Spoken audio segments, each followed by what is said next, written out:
SVG's Jason Dachman. We're here at the Esports Production Summit in Los Angeles, and I'm here with Esports Hall of Famer Heather sapphiRe Garozzo.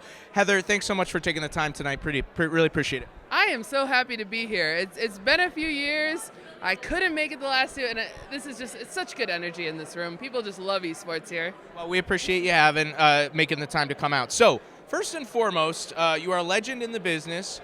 But with somewhat of a new endeavor. Tell us a little bit about Raidiant and what you're up to these days. Yeah, so I started my own production company called Raidiant. This is because it's really like my 20-year in the making project. I played in so many different women's events over the years, and honestly, they weren't good.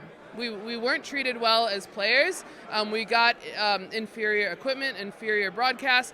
To be honest, the men players would have walked out of the room if they were given that. And so I wanted to do right by this incredible women's community.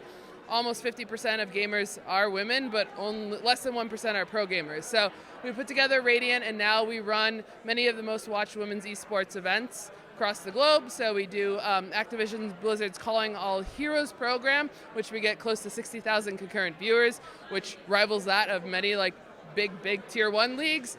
We've done VCT Game Changers events for Riot. We've done a number of Rocket League events for Psyonix, and we're starting to do Fortnite events, but literally we'll do any game title. There's women across every single game title, and we want to do a better broadcast for less money and work with great brands and publishers that care about this community.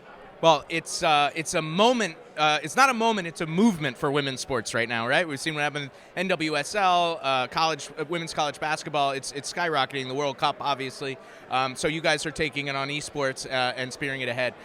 In addition to that, you are here as one of the most respected observers in the industry, and you are here talking about how the story of the game actually gets told within a broadcast.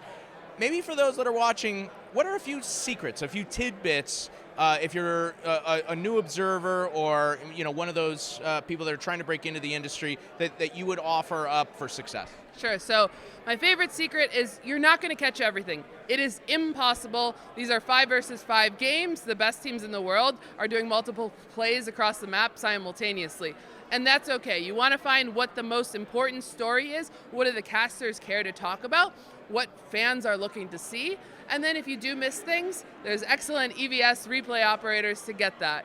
My other tip is just study the players, study the teams, play the game too. How are you going to react as a player? Put your mindset in as if you were a player and apply that to observing. We need to be quick and reactive just like the players are, but at the same time we don't want to be too quick because we want to be slow and paced and tell a beautiful cinematic narrative. Very cool. Well, Heather, thanks so much for taking the time. Really appreciate it, and thanks for coming out. We hope to see you next year as well. I appreciate that. I'll be here. For more reports from the SVG Esports Production Summit, stay tuned to sportsvideo.org and the SVG YouTube channel.